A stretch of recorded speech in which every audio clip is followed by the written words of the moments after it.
So a very warm welcome to Helen Goddard, who is a Reflex Integration Practitioner. But I've known Helen for quite a few years now through my yoga classes. But we got talking and found that we have a lot of interesting overlaps and a lot of interest in the body and the nervous system. And I thought it would be fascinating to hear a bit more about what exactly is reflex integration.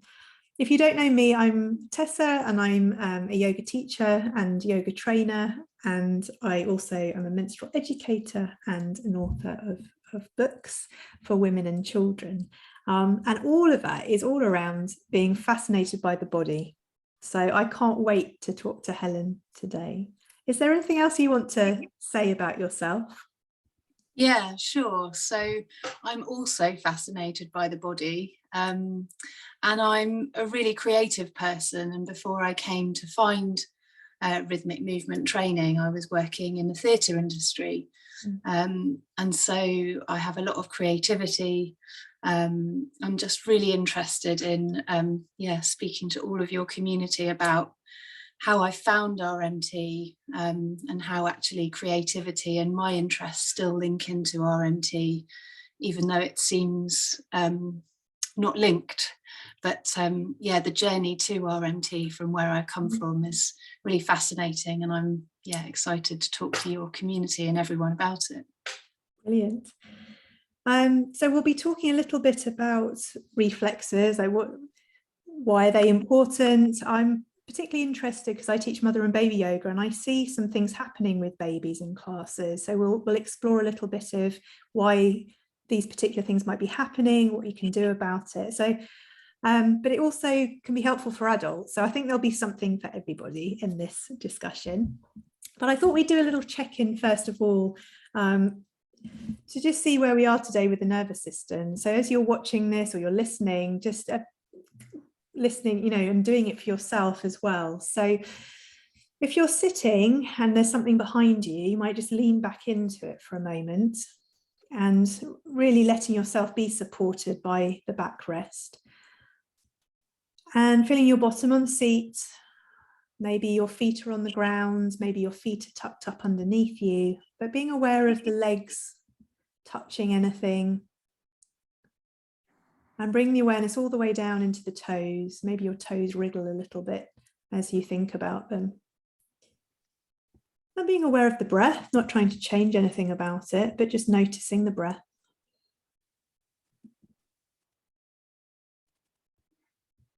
And then having a sense of how you are in your body. How is your nervous system? And perhaps there are some words that you can find to express that to yourself. Maybe it's just a feeling, that's fine too. I'm going to open my eyes again and just share how I feel. I'm feeling quite calm. I'm feeling quite grounded. And I think that's because I not long ago had lunch. So I've got a lovely warm feeling in my belly, and I'm looking out across my garden, which is just vibrant and the sun is shining. So just a general sense of well-being, I would say. How about you, Helen? I feel at the same time relaxed, but also a bit buzzy, because this is the first ever recording I've made about RMT. So I feel quite intrepid, but also peaceful, because this is such an inspirational journey for me, and I feel very at peace with the message and the tools that we can all learn from RMT. So I can feel my neck's a bit buzzy, my shoulders are a bit tight, but once I get down to my belly, I feel warm and grounded. So can you explain what rhythmic movement therapy is in simple terms? Of course. So we all go through stages of development, and we're really looking at in utero development as well. So not just once we're up and walking. It is an inbuilt processing system in the brain at a cellular level that starts to function as soon as conception happens. So we have reflexes at play from early conception within the first 4 or 5 weeks. And they take us from our very comfortable, watery environment where we don't have any gravity. They allow us to grow and survive in the womb, and they give us our sucking reflexes. They give us our early in utero movement, which is obviously a rehearsal for when we then have to do that against gravity once we're born. So reflexes come into play from a very, very early stage. And they take us right through until the point where we're about to be born. They start to initiate an innate process which helps us to come down the birth canal to aid with birth, and they aid the mother in birth as well. Baby makes that lovely corkscrew motion down the birth canal, and these are all reflexes in action. So once we're born and we're out of that watery heaven, we then have to stand up against gravity, and baby's motion, as we know, is not controlled, and so the movement is constant. It's not regulated. It's an automatic response. The muscles are going, the mouth is going, the eyes are going. And as our reflexes journey through towards early preschool and then to school age, we're learning how to firstly stand. We're crawling first, we're rolling. These are all reflexes at play, creating the correct muscle tone, developing our nervous system, our proprioceptive senses, which of course are our tactile input. They all reflect on how our nervous system develops as we go into adulthood. So reflexes are a long journey, right from conception, right into adulthood. And often we can move through a developmental stage without it properly integrating. And so reflex integration, if you imagine reflexes as an enormous picture made of different puzzle pieces, we can actually use rhythmic movement training to put back the pieces which may have got missed out, or if a reflex has stayed active in the system and we have not been able to move past that reflex in order for the next one to come in and integrate, we can go back to that particular reflex using movement to help our neurology connect again. So we can go back in time. It's just amazing. I think it might be useful to give some examples. So, because I'm thinking once the baby's born, one of the first reflexes you might see is the breast crawl, which maybe I can put a link below if people haven't seen it, but where baby is placed onto the mum's belly and then does this little crawl using reflex points, wrists, elbows, knees, ankles to find the way up to the nipple. And then we, startle reflex, you see that a lot in new babies. But I was thinking one that is missed out that people might be aware of is when a baby goes from sitting, misses out crawling, straight to standing and walking. So they might be bum shuffling, but they've missed out that crawling piece. I'm sure everybody knows of a child that's done that. And the child will find a way, the innate sense for the child is that they're going to get on their feet and walk if they can. And so babies will find a way, toddlers will find a way. So whether it's rolling fast across the room to be able to move, they're going to do that until they're able to sort of find the strength, the muscle tone in the legs and in the posture to get themselves up. But the importance with the journey of reflexes is that everybody goes through and has that same developmental information that has to be going in via movement into the brain. If we miss out crawling, we can go back, even as adults, we go back and we can work on the amphibian crawling movements, so bringing the arms and legs up turning the head from side to side, we can go back and initiate all of that movement to help any adult challenges that we might have. So lack of coordination, difficult muscle tone, postural issues. But for the child, it's absolutely crucial for their later development that they do understand, the brain does understand that crawling is possible. Yeah. Because I'm thinking, you know, potentially if a child's missed out crawling, it could show up, you can tell me whether this is right or not, but it could show up in problems learning how to swim particular strokes, if there's that sort of turning the head to do front crawl, or maybe even just being coordinated enough driving a car, if you're having difficulty sort of turning and doing another action at the same time. Could that stem from? Yeah, absolutely. And children that really struggle on a bicycle as well, that's the asymmetrical tonic neck reflex, the ATNR, and that is the reflex which you need for crawling. It's that kind of amphibian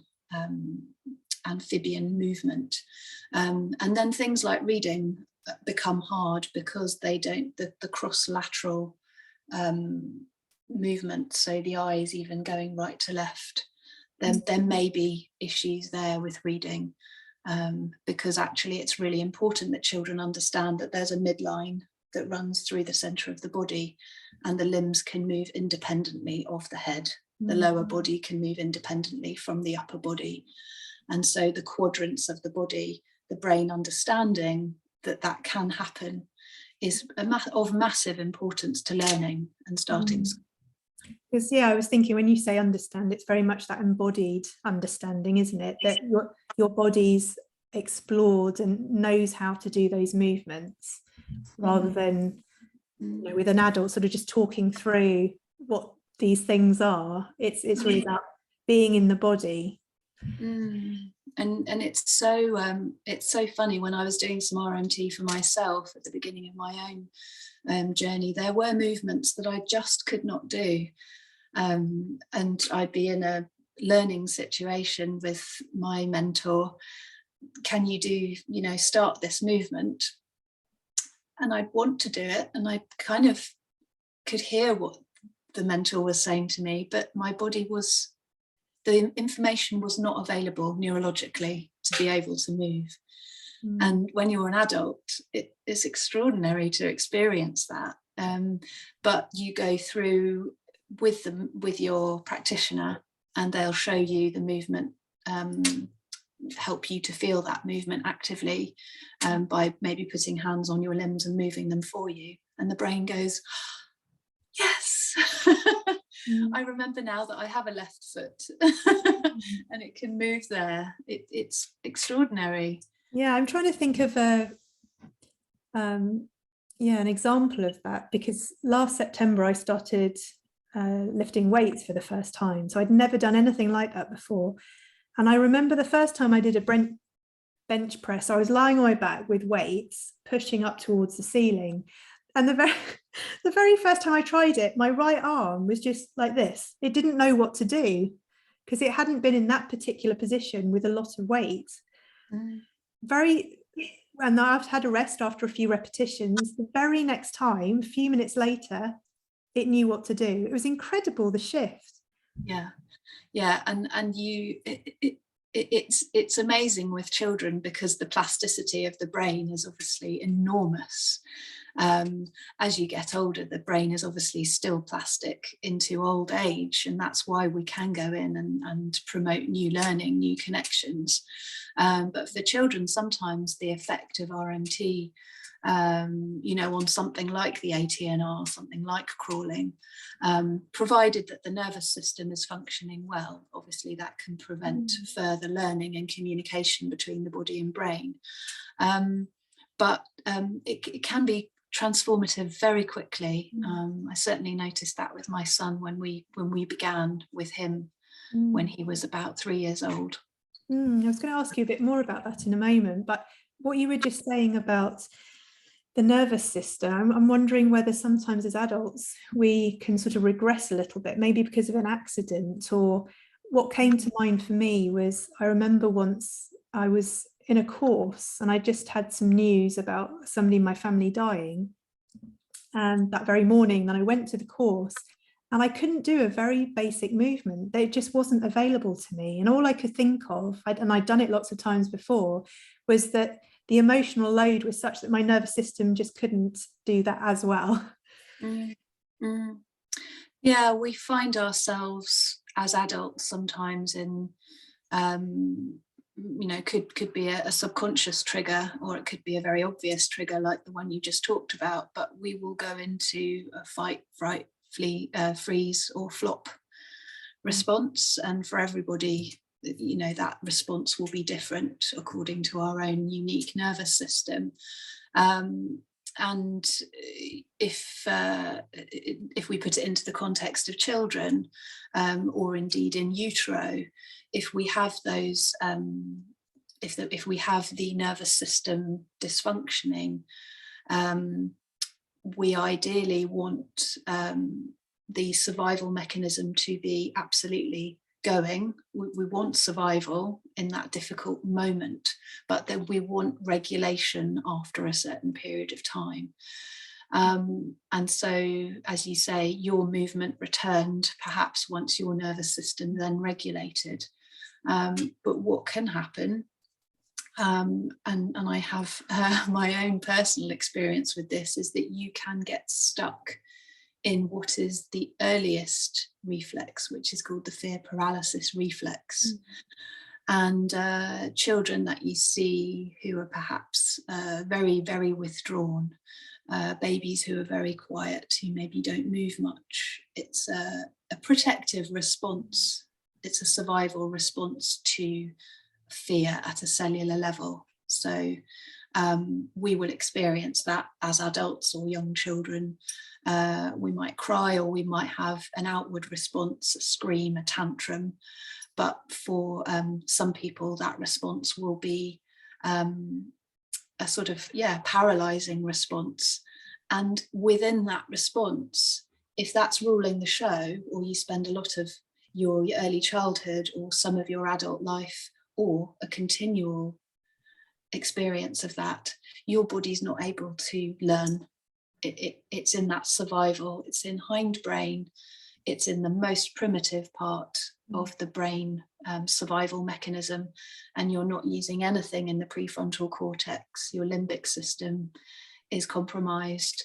And so if a child or an adult is in either the Moro reflex, they both have slightly different.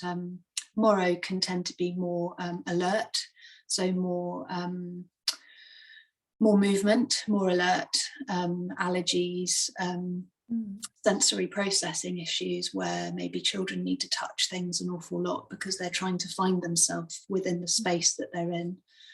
So over alertness would be Moro, and that's the second of the reflexes to emerge. But fear paralysis is a much more shut down and withdrawn response to danger. So within both of those nervous system states, your ability to learn and move is compromised because the body becomes tight, and the brain is not open to learning. So I wonder whether now is a good point to just have a breather, to let all that information settle, because it might be that there's certain things that we've talked about that have affected people's nervous systems. I mean, in talking, it's my nervous system communicating with your nervous system. So just taking a pause, might be that you keep your eyes open, you close your eyes, it's up to you, but just checking in, how's all that information landing? You don't have to understand it all right now. How do you feel? Do you need to pause the video for a moment and go and get a drink, walk around, really looking after yourself when you're listening and watching this? And then if you've had your eyes closed, when you open your eyes, you might like to look around the room and orient. So it's a very useful way of coming into the present moment and satisfying that old part of the brain that Helen was talking about. So you can look around, see what, you might label the things that you can see. and listen out for things that you can hear. It can be quite satisfying to that part of the nervous system. Look around behind you. You've got a sense that everything is safe all around. Checking in with the physical sensations you can feel and really coming into the present moment. So I'm feeling energized by this. I want to know more. Before we give some sort of more concrete examples of things, I was talking about the mother and baby yoga. Do you want to say something about your journey to this? Of course, yeah. So I found RMT through a family friend who was at a conference, a women's entrepreneurial conference, and there happened to be an RMT practitioner there. And this family member knew that I was having challenges, both personally after my pregnancy and with my son as well. He's 7.5 now. And she said, you know, give this lady a call and just see what this is all about, because it sounds fascinating. So I found myself an RMT practitioner. I really was quite desperate to have some answers, because I'd been finding I was reading a lot of books, and my son needed a lot of dietary support as well. So I'd kind of started to do that with him and noticed some changes. And I went along to this RMT practitioner, and she just provided all of this information.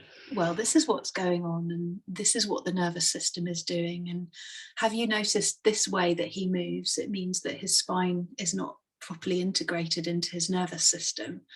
And this is triggering this sort of behavior. And, you know, that he used to have a lot of big emotional outbursts well before he was 2 years old. It wasn't that kind of phase of independence that comes at 2. It was much more volcanic and difficult to manage. And I could tell that he was distressed by the outbursts. And he had some food issues, some allergies, very fussy eater. He had colic and reflux when he was born. And he seemed to me to be sort of traumatized, really. That was the energy that I felt from him, and I just didn't know what to do.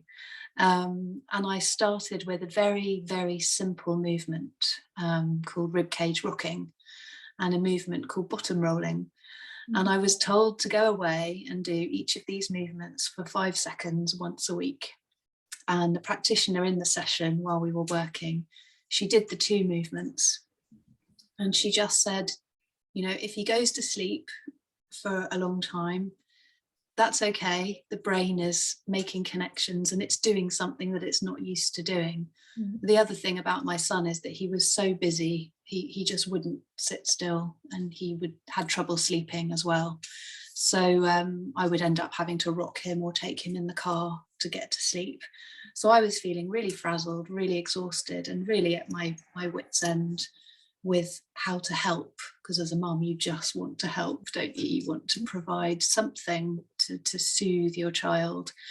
And he slept like he'd never slept before. After that session, he slept for about 3 hours, and he woke up and he seemed pretty happy.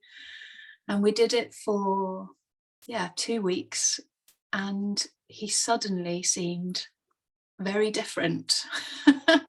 And I just got absolutely hooked on it. And we saw our practitioner for another program, and then I started doing my own training because I was so hooked on it. And he just became more regulated. He started wanting cuddles. He was very tactile defensive before, didn't like any kind of baby massage or his feet being touched. Really difficult to soothe him unless it was in the car or rocking or in the buggy. And he went from being really, really, highly uncomfortable in his body to smiling and allowing me to cuddle him. And honestly, it was just life-changing. It really was. And it was within weeks of starting this work. It was extraordinary. And we haven't looked back. Yeah, it sounds wonderful. Like you found a lot of the answers that you were searching for. And I wonder whether I can ask you, was there a sort of obvious challenge, or maybe the word trauma, during the birth itself that you could kind of connect it to, or was it just unknown kind of why he had become so dysregulated? Yeah, so I now know that it was a combination of a few quite big things that were happening. So I passed a really large kidney stone in my early pregnancy, and this was week 7 or 8 of my pregnancy. And the fear paralysis reflex emerges around week 5. And then I had probably 6 or 7 weeks where I passed a very large kidney stone. And because I was pregnant, they couldn't intervene in any way. And I just had to go through the pain of it. Very painful. Very painful. And I'm pretty sure that he got stuck in fear paralysis reflex. There was not an option from that point for the other reflexes in utero to emerge and integrate fully.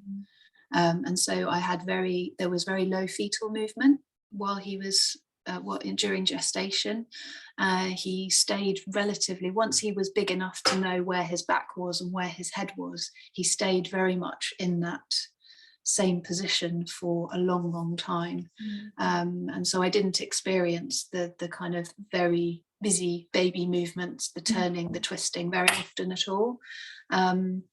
And I think in the end you helped me to turn him around, because he was breech even a couple of days before my due date. And you helped me with that. But looking back, I know now that his gestation period was compromised by the fear paralysis reflex initially. There's often a reason why a baby has decided to be breech. We kind of think of it in terms of there not being enough space, and sometimes that might be it, that the soft tissues actually aren't so soft, and there isn't much space for that baby to turn. But I think often there are all these much more subtle things that we don't tend to think about. And there's a wonderful lady, Anna Verval. I don't know if you've ever come across her, but she was a maternal and child nurse, and then she became a doula. And she does a lot around the sort of, what happens in utero, all the impressions that come through from the mother. It's absolutely fascinating. So do check out some of the podcasts that she's recorded. I'll give you one example. So she talks about, she was going to the airport and she was in a taxi, and the taxi driver kept pulling at his collar the whole time. Really uncomfortable. She's like, "Are you all right?" And he said, I hate collars, always have. And he said, actually, I'm really worried about it because my daughter's getting married in a few weeks and I'm gonna have to wear a tie, and it's going to be hell, because I feel, he said, I just can't explain it, but I almost feel frightened. It really constricts me. So she said, do you know if you happen to have the cord round your neck when you were born? He said, yeah, 3 times. Yeah. And that had stayed with him all the way through his adulthood. It's extraordinary, isn't it? We remember everything on a cellular level. It's extraordinary, that experience of being birthed, and how those primitive reflex allow us to survive, take our first breath, to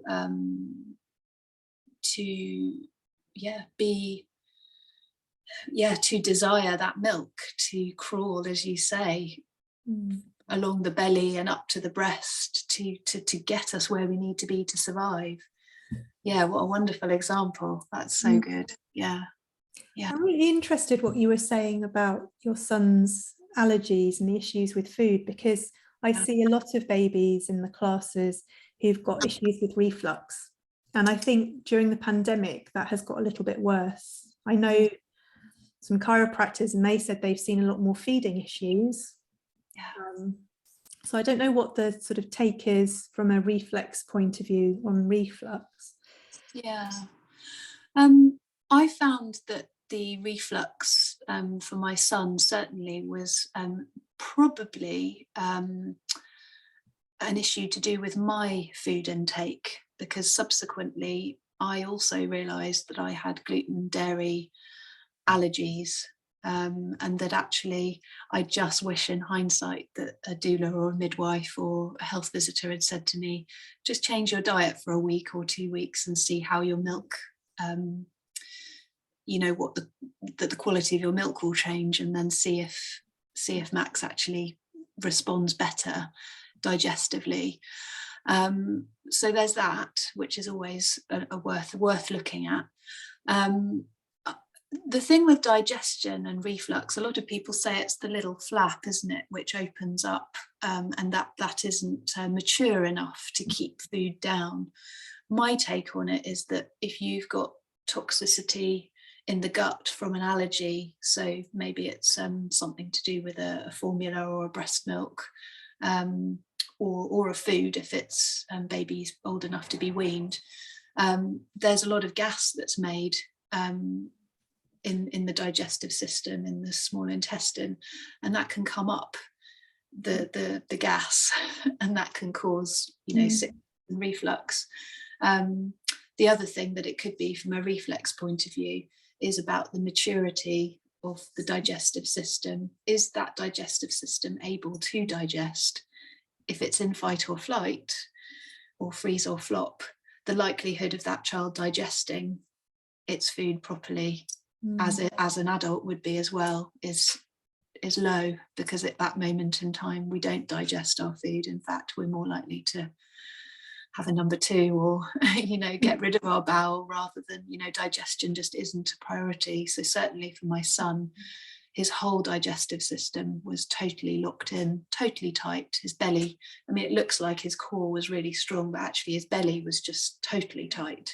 There was no suppleness, there was no flow there. And over time that softened, and his digestion has got a lot better, but I really think that's to do with the nervous system rather than the anatomy. It all plays a part, but I think you soothe the nervous system, and as a mum, maybe you look at what you can do to the quality of the food that you're giving, and just have that in the back of your mind with reflux.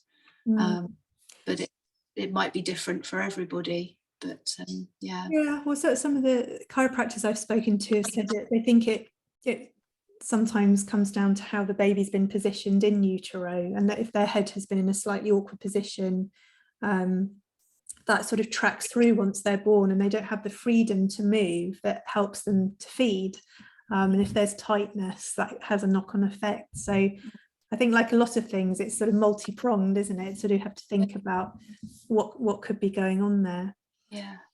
That's interesting. And so I was asking you, because in the mother and baby yoga classes, there's often at least one baby in a class at a time that doesn't have that movement available in the head. They tend to prefer looking one direction, and they don't seem to be able to turn to look the other way. And again, I wonder whether that comes down to how they've been positioned in the womb, or if is there some reflex issue going on? So the ATNR that we were talking about earlier, the crawling amphibian movements, we need those in a small, we need those to emerge in utero in order to help us come down the birth canal. And so I would say that if a baby can't turn its head both ways, that there's reduced mobility, maybe it's tension, or the baby is actually protecting itself from one side of the body. Could have been that there's reduced movement, like my son in the womb, and that there just isn't the proper connection between the muscles on one side to the brain. It maybe doesn't even know that it has another side to its body. It could be that the shoulder's involved as well, and that the shoulder is slightly frozen. And that could happen during birth if baby's got stuck, or it's been pulled out with forceps or ventouse. There can be a challenge with the head righting reflexes that will also affect feeding, because the head needs to be aligned correctly on the shoulders and on the spine. And so the reflex is the ATNR, so it's the same, it's the asymmetrical tonic neck reflex. So baby, in that situation, if I was working with that child to improve the situation, I would want to try to turn the baby's head and elicit the correct response. And if the correct response wasn't there, then we would start a program to have the ATNR either emerge and then develop through our program and then integrate. But yeah, it would be a combination of the STNR and the ATNR, which we need to have emerged during utero. And then, of course, it comes in much stronger once we get to crawling. So that amphibian movement, when they're in the womb, they're just by exploring the womb, they're sort of doing that sort of opposite hand away from foot. Oh, yeah. And if, like Max, they've not moved much, then they won't have experienced that. You know, even simple, you know, one of the pre-birth movements that we use is just fists closed, open the fists, open the arms, close the fists, coming back into the body. Simple things like that. If baby hasn't done that in the womb, then that initial stage of all of these reflexes are not beginning. And then baby has to do that against gravity once it's been born, which of course is a lot harder. And as you say, you then, if your head isn't positioned correctly, you then going to struggle perhaps with balance issues, vestibular system issues once you are standing. Children that don't like spinning or swinging or afraid of heights or being in the car sickness, that kind of thing. It's all about the vestibular system maturing. And so there's a lot of interconnection with all the reflexes and the journey of them. But as I say, we can go back in. It's so common that I doubt we'd find anybody who had a perfect set of reflexes, just because of the unknown nature of pregnancy, birth, post-birth, and early childhood. Yeah, a big thing for me is that you know, in general, we tend to have a more sedentary lifestyle. And then I think with the pandemic, sometimes people's movement patterns changed, and maybe they used to have a walk to commute and they no longer had that. And I talk a lot in the classes about how when we let the body relax, if we're lying down, we really relax, the muscles of our body relax, that provides more space for the baby to move around. But we also need to be active as well, taking the body into different positions, because then the baby inside has chance to move out in different ways. So you can begin to see how, as our culture kind of, you know, directs us really to sit down, to do less movement, we're not growing our own food and moving animals around, and that potentially this means that we are suppressing the reflexes that we would have want to see develop naturally during a pregnancy. Absolutely. And the mother's movement and the sound of her voice and her heartbeat, these are the beginnings of the rhythmic movement. And we know that rhythm really is at the heart of everything, an energetic rhythm. It's how we breathe, it's how our heart pumps, it's the regulation. You know, if we want to feel calm, a slow, smooth rhythm can be very soothing. Obviously not if you get triggered by that. You know, if you're anxious, that can be triggering. But certainly if we're talking about babies and a regulated nervous system, if a baby's happy to be rocked and soothed slowly, and have their skin touched gently, softly, rhythmically, then that is the sign of a really, you know, a nervous system that is in its current development well regulated. It's inviting slow rhythmic movement, which is essentially what we then come in and do at a later stage if that hasn't been possible. Yeah, let's talk a bit more about that in a moment, but there's maybe another good chance for a check-in, because I know what mums are like. They tend to feel guilty for all sorts of things, and a lot of them are out of their control. So if you're a mum watching this and you're thinking, oh gosh, you know, my child did skip this or has had this issue, did I not move enough? You know, we do what we can do with the knowledge that we have. So just taking a pause to bring some self-compassion and some self-kindness. Oh, I can feel like my heart's going a little bit. Yeah, mine too. Yeah, I can feel like all these things that we feel like we should do, we should get right when we're mums, and we're all doing the best that we can. So just taking a couple of breaths to notice if your nervous system's responded to what we've been talking about.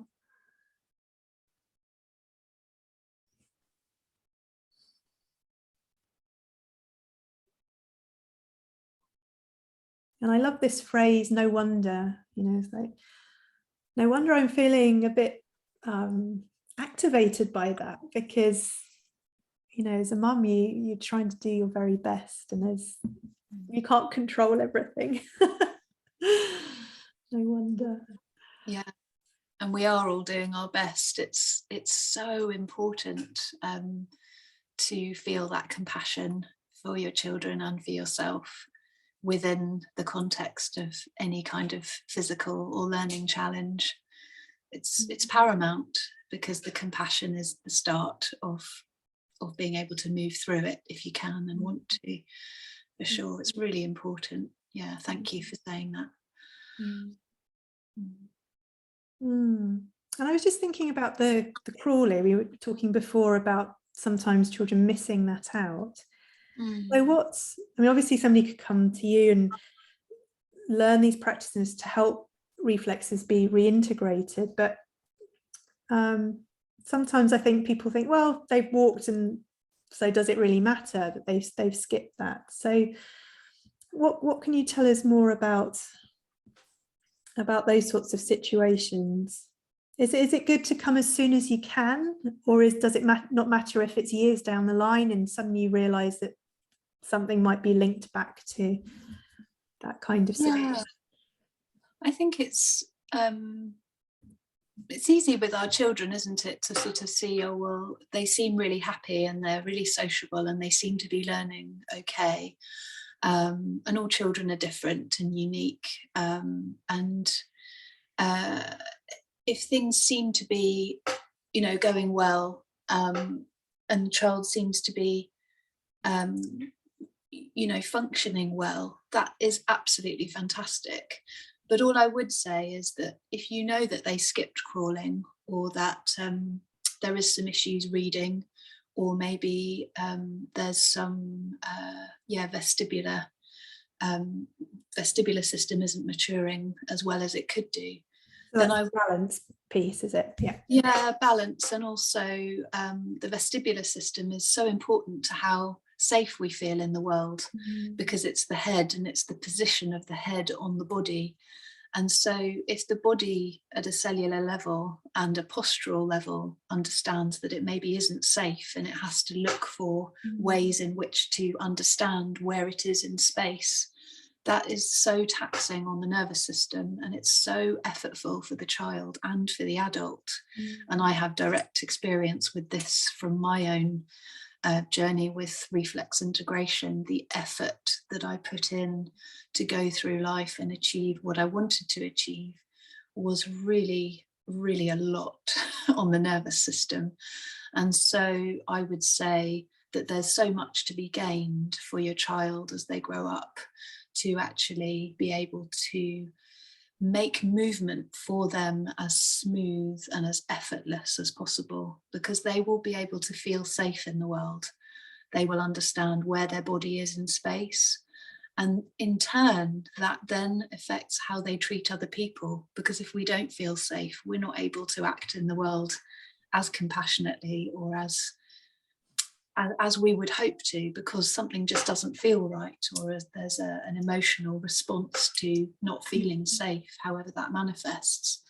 And for children, if we can get that right when they're little, then it's just the abundance that will come with feeling safe in the world, allows new experiences to come in, empathy to come in. These are things which are all compromised if a child doesn't feel totally safe in their body. and in the world. And it's the sensory awareness, the understanding that they are a body with all the body parts, and this is what this part does, and it can move effortlessly and slowly and rhythmically.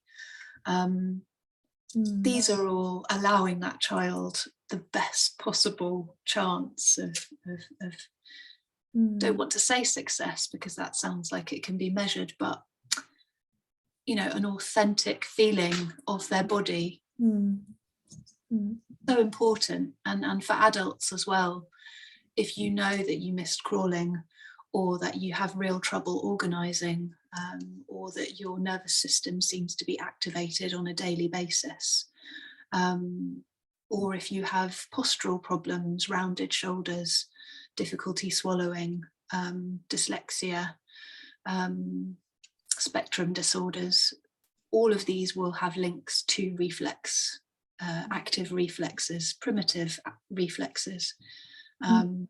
And there is a very brilliant chance that some of those things can be eased through reflex integration.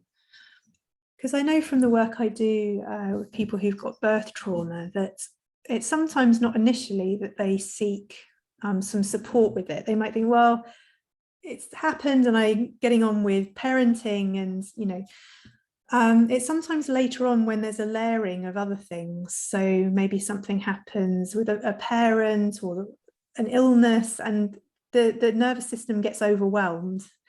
And it's at that point that they come and say, I really need support. This is all too overwhelming. So I can imagine it can be the bit same, that you're going about living your life, and it's sometimes only when there's something else comes into play. That I was thinking maybe for children, when it starts to be about exams, and as well as maybe if there are some learning issues, then there's the pressure coming in, that might be a moment when you really start to see it escalating. Yeah, for sure. And if there's reflexes which are active, like fear paralysis or moro, or even spinal reflexes like spinal galant or spinal parese, they will have real problems sitting on a chair comfortably, because the spinal reflexes will be constantly activated. So if you go through your life uncomfortable sitting, you'll find a way of sitting on a chair that you can manage, but you'll never be able to do it without great effort. So you're compromising all the time. You're ramping up the taxing effect on your nervous system and on your physical, muscular skeletal system, because there's tension there. There's and as you say, it could take some further pressure on top of that for total overwhelm to come into the body. And it can be anything from, I've got a list of things. I don't want to activate people, but it's useful to sort of look at even children who are of school age, things like children that sit with W legs, so the knees will be in the middle and the legs will come out. I see that sometimes in the older part of mother and baby yoga. Yeah, so that again is there's not the proper stability in the core to know that the body is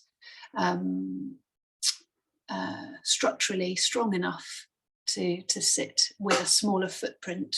So the footprint of the body goes as wide as it can in order to support that sitting posture. So this again would be a sign. Spinal shape, if there's arching or sagging, hunching or flatness in the upper or lower spine.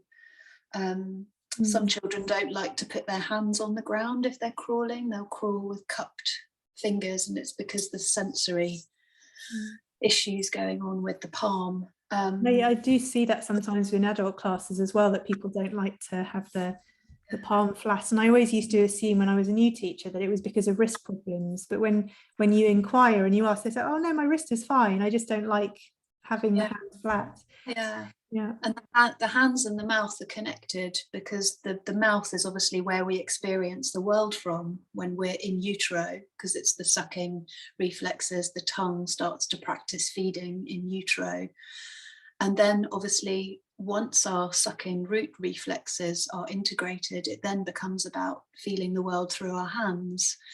So obviously and the feet. So the hands, the feet and the mouth are absolutely crucial to try to integrate those reflexes, because otherwise you're experiencing the world in a very children who chew on everything, and they need to chew their jumpers, and my son used to chew the sweater. It's a nervous system thing, but it's also because Babkin, which is the reflex, the mouth reflex, still active. So the child still feels that they need to understand the world through their mouth. And obviously they don't need to, but they just need the hands to become integrated, the feet to become integrated. And then that desire to chew and explore the world through their mouth will start to diminish, as long as you're then working on the other reflexes as well that allow that process to happen. I'm sure you've seen, Helen, that pictures of the homunculus of the body done by sensitivity, where it's usually a man in these models, but the hands are absolutely massive, and the head is really big, the lips are ginormous, and the tongue is ginormous. And that's why in things like yoga nidra and the relaxation, you tend to spend more time on those areas where there's lots of sensitivity or lots of motor skills, because there's so many sort of neural pathways to them, and you spend less time on parts where there's less so. So that's just in case people wonder why does she always go on so much about the fingers and about the toes? Yeah. Oh, it's so fascinating, but it's so important, and it's so important for little ones like school age children. But you know, baby massage is just integral. Touch through massage tells the baby that they have a body, that they have a little finger, that they have a ring finger, that they have a thumb. We have to initiate this for our children, as well as them exploring the world for themselves. So important, touch, you know, that skin to skin is so important when they're first born. It is the absolute foundation of natural reflex development. It's, you know, my son didn't get a lot of that because he wouldn't let me. So to be able to go back and give him that at a later stage, it's offered him safety in the world. And we're not all the way there yet, but the improvement for these children, it's just things that you can see them doing, you know, even holding a pen properly, or maybe not using their thumbs, or the muscle tone isn't right, the rotation of the body doesn't seem flexible enough, there's a block somewhere. You can look at the body and just see where those reflexes are still active.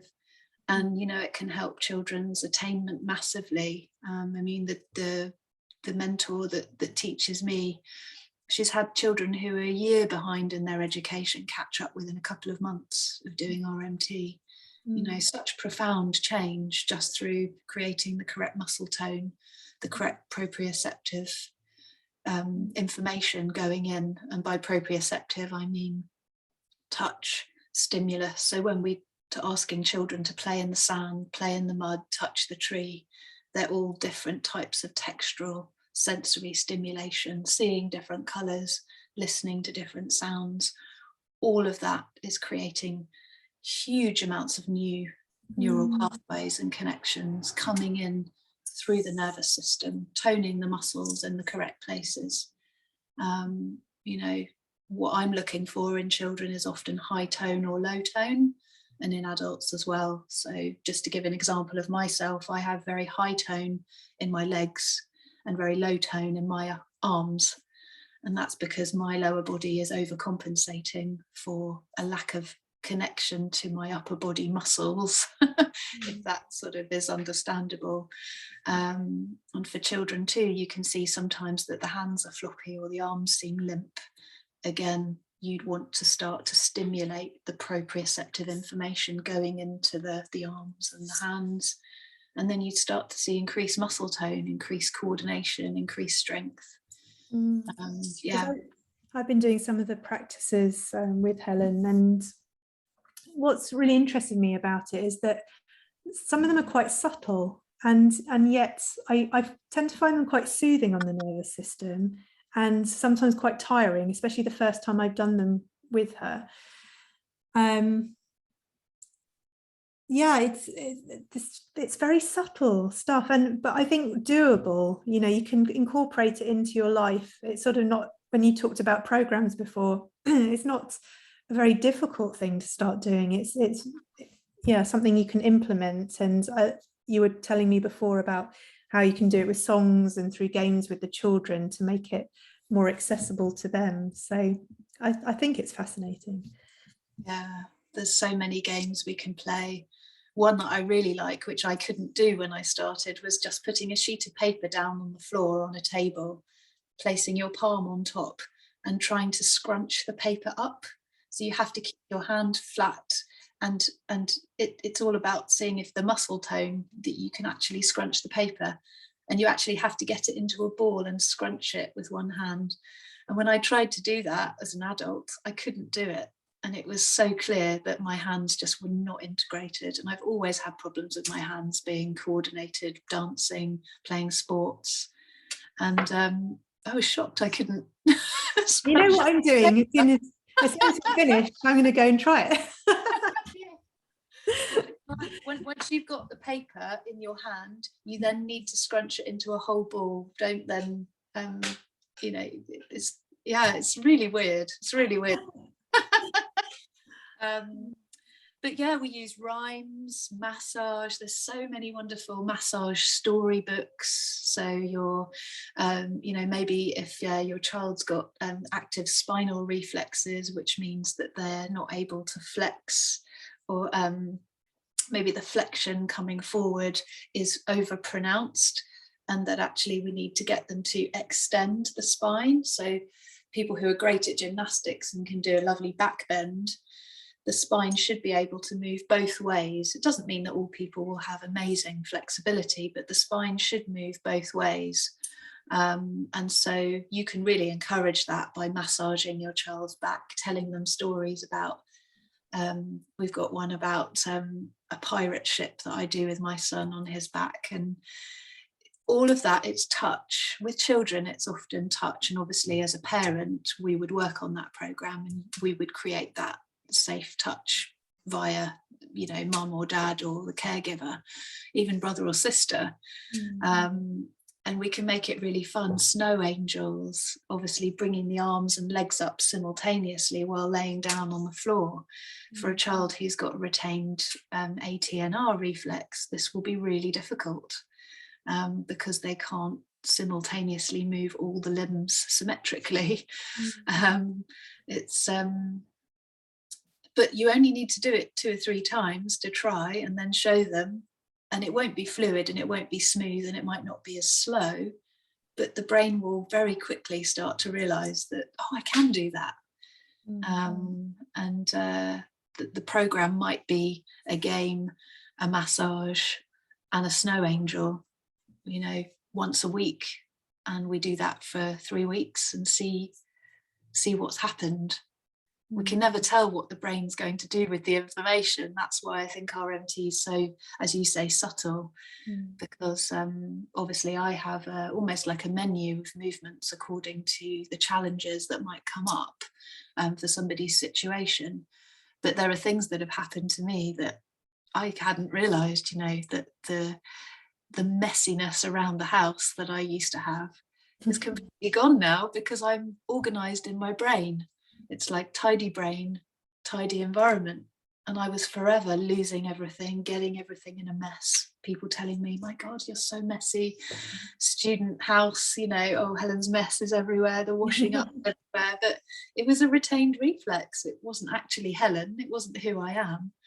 It's since I started RMT, it's like, oh, I understand now that my brain can organise. It's so interesting. So for adults, that's a great one. Following recipes, following instructions, all of that can be really helped through integrating. Well, I could talk to you about it all day. Yeah. It just goes to show again how amazing our bodies are. I mean, they're complicated. Usually we don't think about what they're doing, we just take them for granted and it's sort of working in the background. But I guess, you know, what I've really taken from you today is that if there is something that's a bit out of kilter, it would be really worth looking at reflex integration, because that's underpinning everything else that's happening. So going to the source rather than sort of treating the symptoms, go to the source of what's happened. Yeah, amazing. Thank you so much. I'm going to put Helen's contact details below so you can know where to find her. Thank you so much for sharing some of this with me. Is there anything you want to say? Anything you want to finish up with? Well, I'm just really glad that you mentioned about this being a foundational experience, because we can look at so many books and listen to a lot of you know, perhaps the clinical setting as well, and occupational therapy, and RMT is one modality for integrating reflexes. But I have to say, out of my own experience, that foundational tool is what for me is so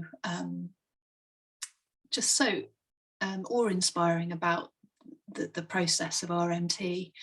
It is going right in deep at the source, and it will, you know, where it can be, it will be life-changing. So thank you for saying that at the end. I think that's so important. Yeah. Oh, and thank you, Helen, for the work that you're doing in the world. Thank you.